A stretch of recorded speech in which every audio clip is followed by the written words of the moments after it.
Elektronide liikumist magnetväljas vaatleme järgmise katseseadme abil. Katseseade koosneb kõrgepingelisest vooluallikast, vaakumtorust ja U-magnetist. Vaakumtorus tekitatakse elektronide voog elektroodide vahel.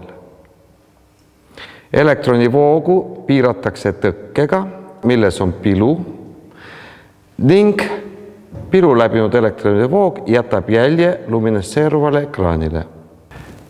Kui toru kohale asetada magnet, kaldub elektronide voog oma esialgsest suunast kõrvale. Jälgime katset.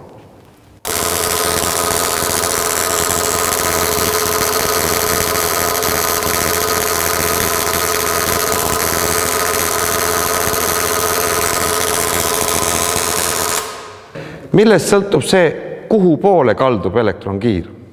Tuletame meelde, et elektronide voog moodustab elektrivoolu.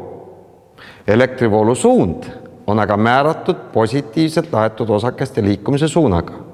Järelikult, kui elektronid liiguvad selles suunas, siis vool on selles suunas. Vasaku käe reegli järgi näitavad välja sirutatud sõrmed voolu suunda.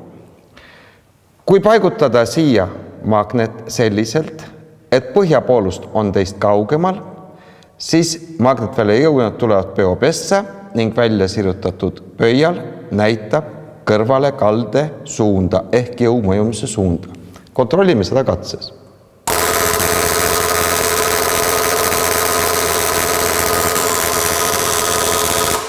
On kerge taibata, et kui magnet pöörata, kalduvad elektronid teisest suunast kõrvale.